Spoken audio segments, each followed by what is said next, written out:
Hi there, welcome back.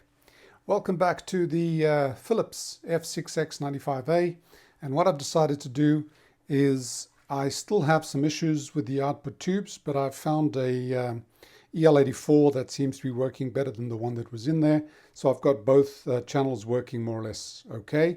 I'm still waiting for the new tubes and I'll replace those when I receive them. But in the meantime, I want to do an alignment of this. So I'll do the IF alignment. I'll show the pertinent sections as we go along. It's very simple. We'll look at the schematic and I'll explain exactly what it is we're doing here. If we look at the service manual, the section that deals with alignment gives us very few actual instructions. Basically, they've got the instructions in various languages, but we're interested in this part over here. And it tells us that if the trimming instructions have an asterisk, it means that you should apply the signal to the grid 1 of B1, which is the ECH81. Through a 33 nanofarad capacitor. It's 33,000 picofarads. This just means that you send your signal in through a coupling cap so you don't get DC affecting it and you don't drag it down. Unless otherwise stated, signals are applied to the aerial socket, etc., etc. Okay, so what else do we need to know? Well, we've got it here, and it tells us that for the IF, which is 452 kilohertz, we need to select switch 5, which happens to be the medium wave. This 5 is shown on the diagram at the top that gives you the various parts of the radio. And you adjust 0.1, don't really know where that is, but it doesn't matter. We know what we're adjusting. We have to feed in 452 kilohertz to grid 1, and we're adjusting S28, 27, 25, and 26.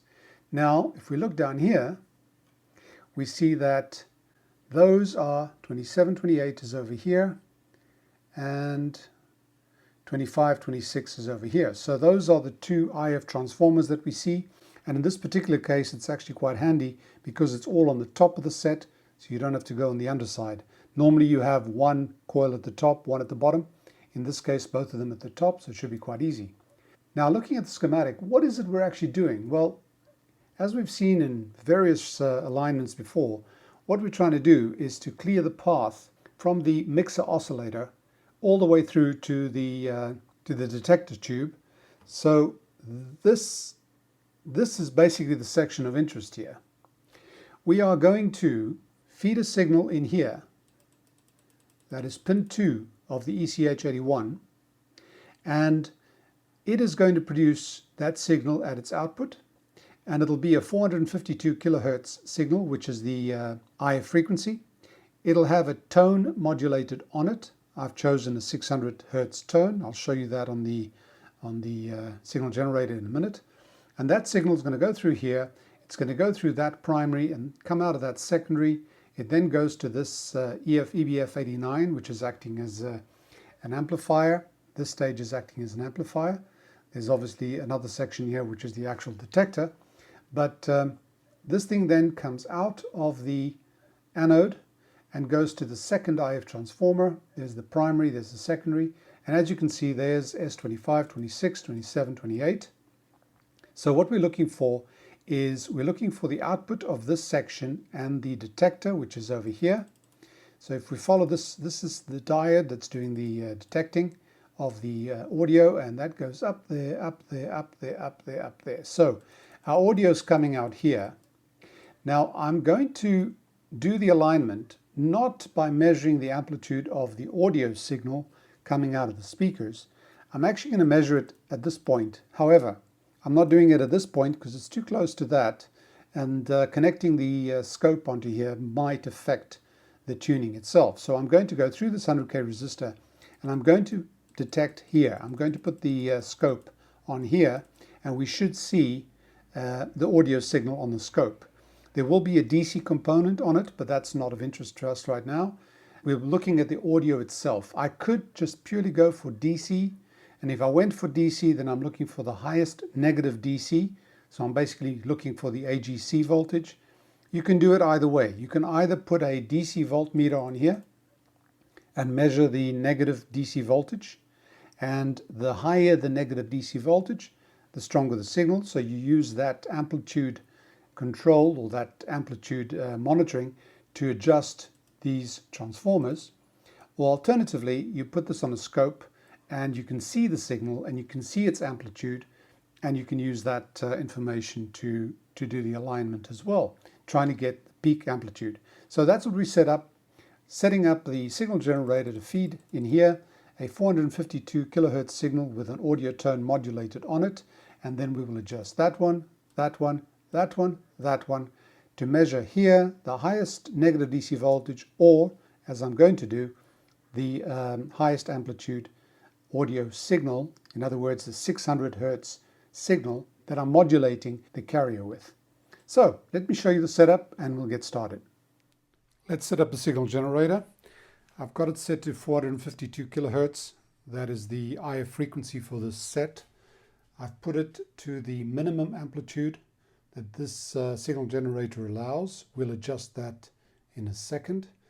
I've got modulation on, and it is AM modulation, depth of 30%, and I've put a 600 hertz tone so we can hear it on there.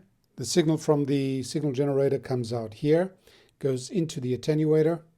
I've got various steps of attenuation that I can apply. At the moment I've got none. I can apply 3, 6, 12, 24, or any combination of those. But we'll apply them depending on what the signal level sounds like in there once we've got it going. I've got the output of this that then goes to the radio. That signal then comes in here with the negative, the ground, just connected to a convenient point on the chassis. And the signal itself is connected to grid 1 of the ECH81, which is pin 2 of the tube. Now the oscilloscope is reading this point here, and obviously the ground of the oscilloscope goes to the chassis, but this point here is after the 100K resistor that we'll see in the schematic coming out of the second IF transformer secondary. This is the audio signal that results from the diode action inside that tube, which we saw when we looked at the schematic. So we're getting this after the second IF transformer, after the diode action has occurred. In other words, the signal has been demodulated, but it's got a 100K resistor between it, the reading point, and the actual output transformer, so we don't actually drag it down. But it's before the AGC capacitor, so that it doesn't slow the signal down either. Well, what do we have here? Well, we've got the signal coming in, and it's producing that audio tone. Now I can hear it if I put the volume up. But because I'm using it here, I don't need to put the volume up. So I'll put the volume down. It's like putting a dummy load on. You don't have to listen to that because it's happening before the volume control. And now all we need to do, well, one more thing. This is the, if I change the attenuation settings, that is with 0 dB. That's too much. That'll probably affect the AGC. So I'm going to put 6 dB and 3 dB. So I've got 9 dB of attenuation. And now I'm just going to start with these IF transformers and adjust them. Let's see what happens. Actually, you should start with that side first, the end first. These are very thin screws, so I'm using a very small ceramic screwdriver.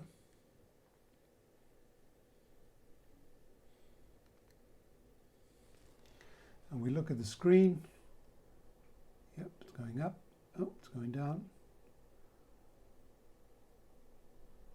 That there seems to be a peak on that one, just a little bit.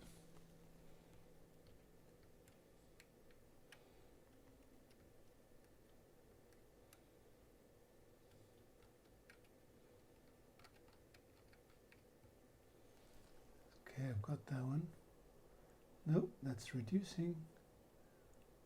That's, I think it was at the peak anyway, so that's the peak. Now these two, the one's closer to the input. Oh yeah, okay. Well, there's a peak. I'm just going to reduce the amplitude a little bit more. Give it another, what did I do? Give it 6 dB.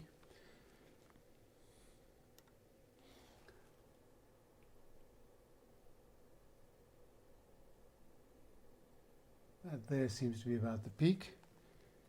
And final one.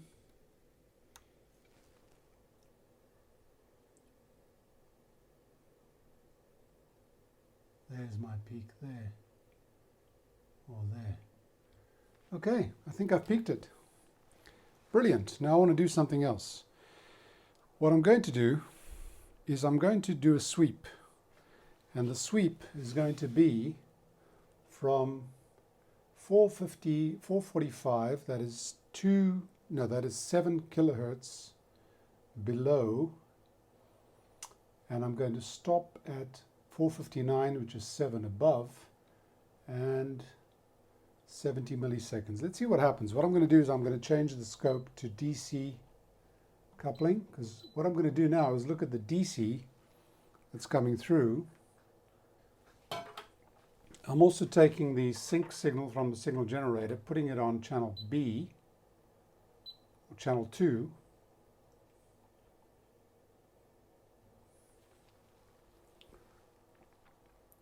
And that is what you get when we do a sweep from 7 kilohertz below the IF to 7 kilohertz above the IF with the using the scope's sweep function, and I've got the trigger coming from the signal generator to channel 2 of the scope, and that then triggers the scope. And it looks pretty good, actually. It looks like it's nearly in the center. Now what I'm going to do is I'm going to change the sweep to start at not at 445 but 14 below. And the reason I say 14 below is I want those vertical radicals to be 2 kilohertz each.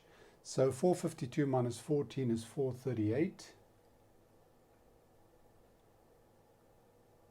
And I want it to end 14 above. So 466, 466, 466. That's my stop. There we go. So now I've got the center, exactly the center is 452, and I've got it slightly off center. Now, if I adjust here, let's see what happens. Maybe I can improve that.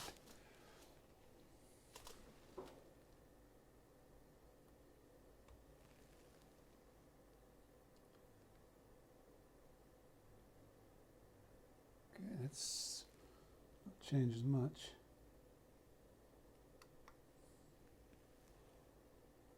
Oh, there we go. I've got it centered and off center. That's centered it. See if we can improve there. No, that's as good as it's going to get there. Let's see about those two.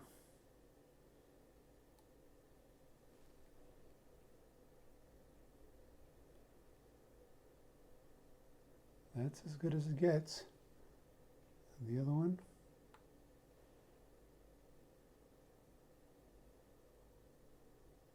That is as good as it's going to get.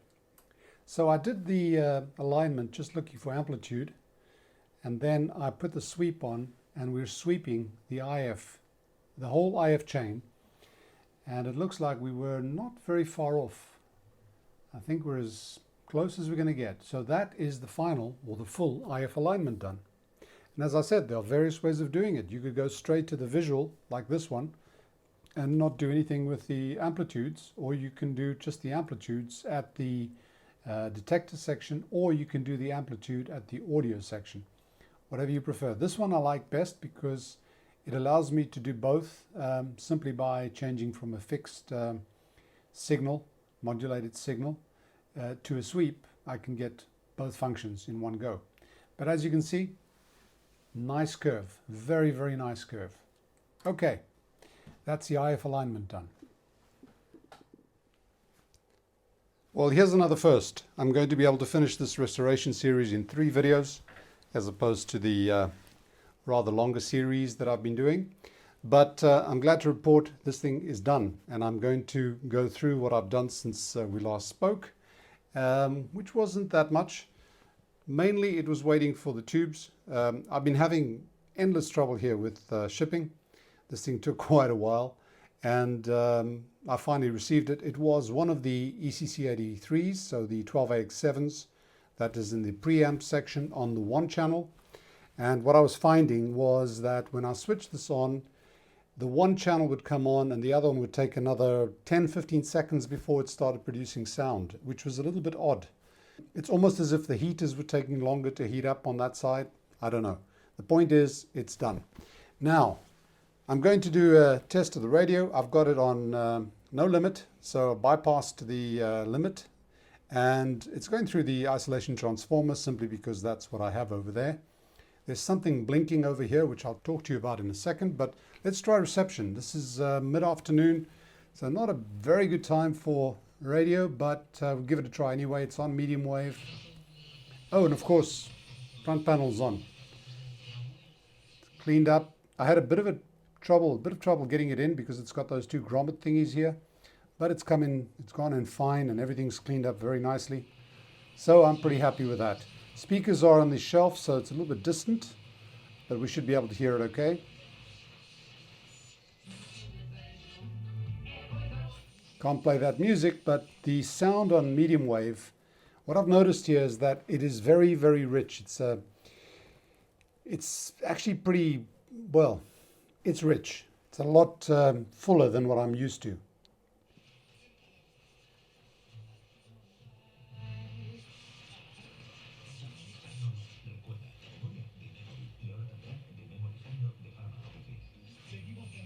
This is all Canary Islands.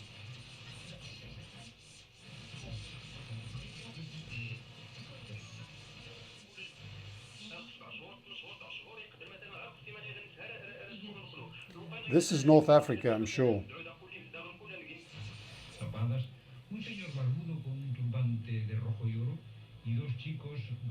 Canary Islands again.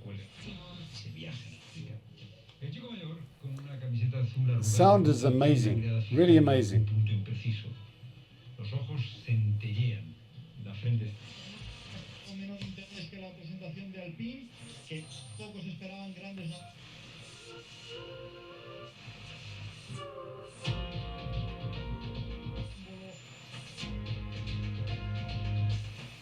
Can't play music, unfortunately, but that's medium wave. Let's try shortwave 4. We shouldn't get anything. This is 1.7 to about 5 megahertz.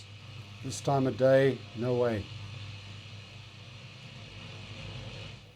And just while we're at it, on shortwave 4, which is the lower band of the shortwave, the band spread does not work. It only operates on the last 3, and this is by design, not by a fault or anything like that. Let's try shortwave 3. That's from 12 megahertz down to 5, and here we should be able to test the band spread.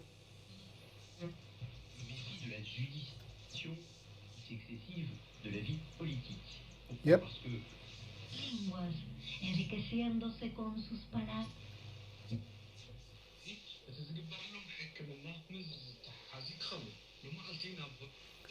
Beautiful.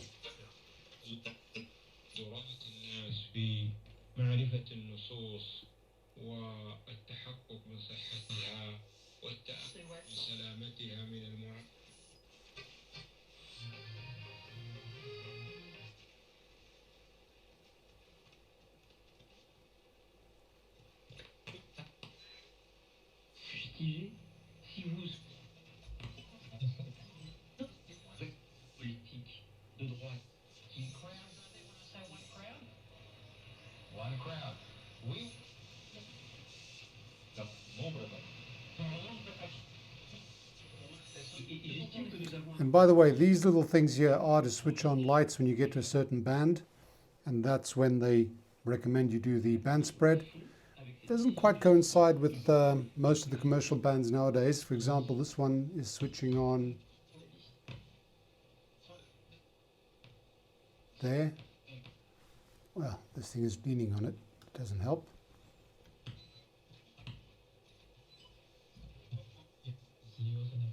We'll see it further along.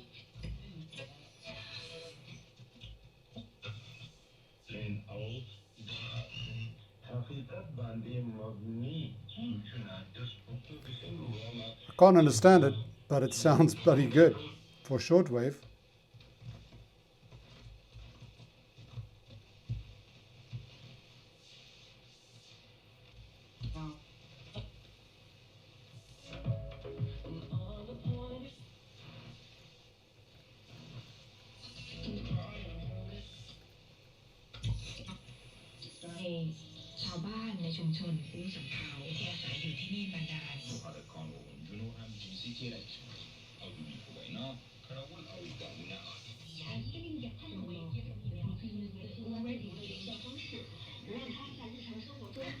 See, that would be practically impossible with this control only.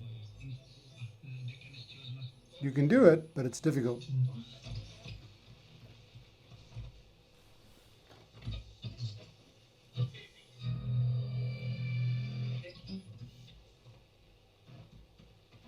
Very busy there today. Shortwave 2.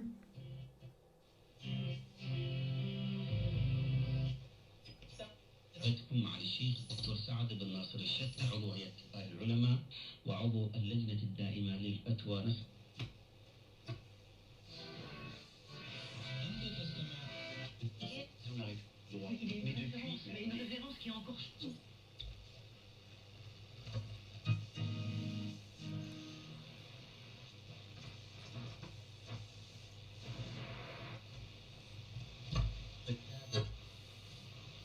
Em coordenação com a União Europeia, que ontem aplicou sanções contra pessoas próximas ao presidente Vladimir Putin.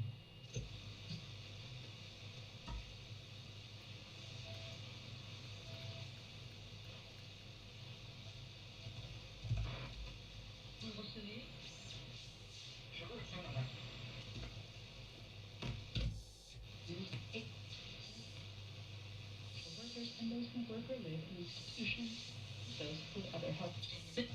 Is a $200 flat fee repair service. It's been trying in parts of Sweden and in Denmark.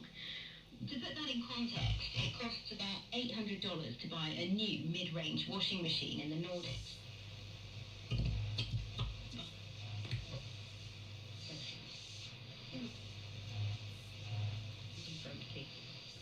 Le président Idriss met cette menace sur l'opposition. Reception is incredibly clear. Of course, as we go higher, we get less and less, and I don't think we'll get anything on this one.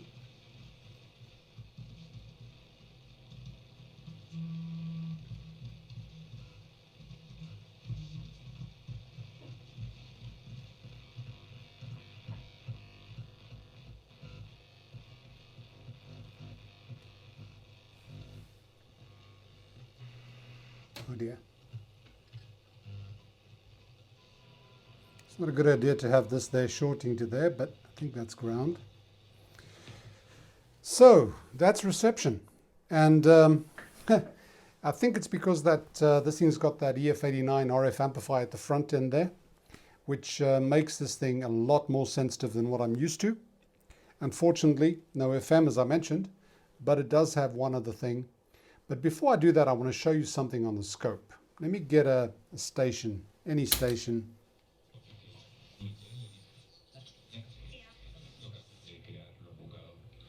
Okay. Right, you see what I'm seeing there? This is the left and right channel. It's right across the speaker.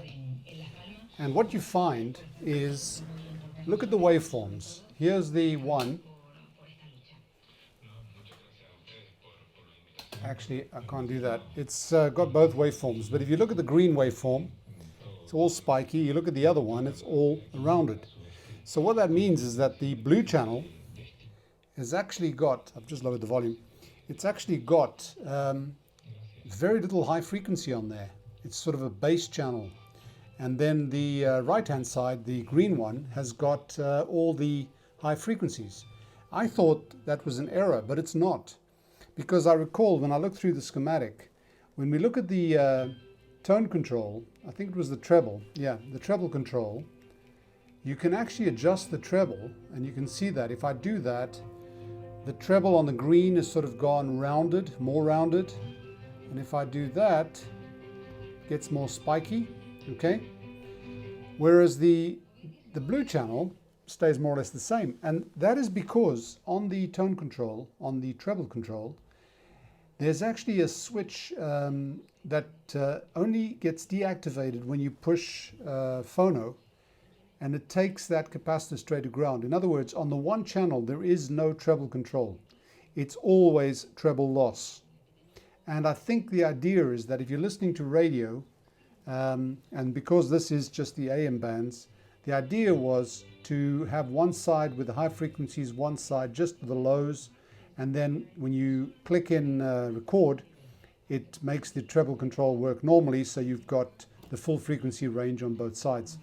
I don't know why they did this. It's probably the way the speakers are set up in the radio, that you hear sort of bass on one side and treble on the other. But I'd never seen this before, this thing affecting one channel only. But it's not a fault, it's a design characteristic. The other thing I can show you is the tuning eye. I've been trying to get rid of some lights here, but this thing is pretty bright. And it works perfectly well. So the Magic Eye tube, it's the EM80. This one's in perfect condition, which is brilliant. The other thing we've got is the stereo indicator. This has got a little slide in there. There's a light behind it. If I push stereo, which here doesn't work, I've got to push gramophone for that. You can then see, if I push this off and on, the stereo light goes on. But if I do the balance control, I think you can see that it sort of moves from one side to the left to the other. So that sort of shows you where the balance is. So that's a mechanical connection in there. There's one of those mechanical wires in there that allows you to shift that. And the last thing I want to show you is this. This is the Bluetooth. Now, I've done quite a few videos where I've shown how I built this board, I designed this board, and had it manufactured, and that is made so that these little modules, it's just a little module, Bluetooth receiver module. It's stereo, it's got a jack out. These modules fit straight in there. And then what I do is I feed this with the 6.3 volts from the heater windings. And so this takes in 6.3 volts AC, converts that to 5 volts and then 4.3 volts, 4.2 volts DC, which goes in there and feeds it up. And this thing comes on as soon as I switch on the radio. Now I'm going to click it off and I'm going to click it on. Boom, there we go, it's on. Now, there's one thing you've got to be careful about here. As I've said, I've done quite a few videos where I show how this is done. This thing here at the moment, I haven't wired this as I normally do because this thing is designed so that I can convert a stereo signal from there to a mono, which normally goes to the radio. The reason I've used the jack here is because this thing has actually got two inputs. So this, I'm actually using the stereo output from here, so I don't need to worry about making it mono. That's why these components aren't on the board. The other thing to be careful about, this is 6.3 volts AC, and you say, well, AC has got no polarity, right? True, but you have to be very careful. When you wire this to the heater winding, you've got to be careful that the negative is actually the one that goes to chassis ground. And the interior pin, the positive, is the 6.3 volts AC. And the reason for that is, if this thing happens to touch, if you do it the other way around and you make 6.3 volts AC this outside connector, and you happen to touch the chassis, you'll short circuit the heater supply. So you've got to be careful with that. But this thing is pretty neat. You plug it in there, you can plug it in, plug it out. The only thing that you have done to the radio is you've soldered two wires across the 6.3 volts AC from the power transformer, and you've soldered these wires to the input where the gramophone input would go. They are completely reversible. This hack is completely reversible. And the fact is, this thing becomes really, really useful. The radio now becomes really useful. It becomes a Bluetooth speaker with tube amplifier. And that just guarantees or gives it more chances of being used daily or more frequently, which is what I want from these radios. Now, I'm going to show you how to set this up. I've got the iPad here. So if I go to Bluetooth, I've connected that there. I find it right here. So I can activate it. It's connected. This is royalty-free music. Let's play it.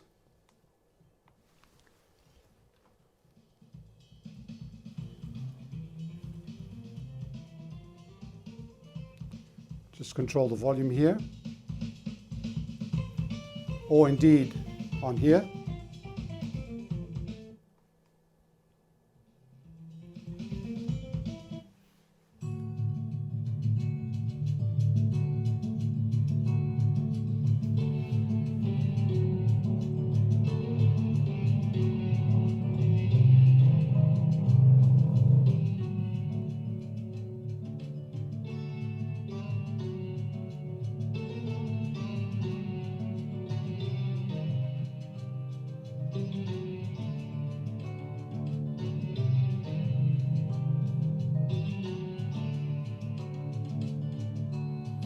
This sounds really good.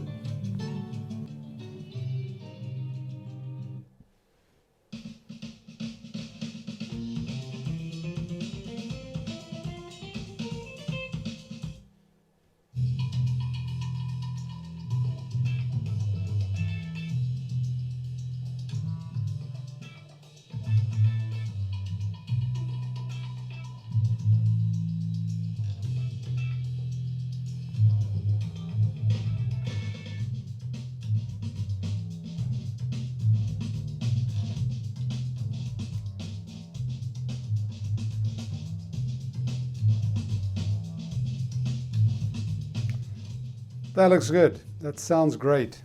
I've got to get some different royalty-free music. I'm sure you're getting sick of hearing the same bloody tunes.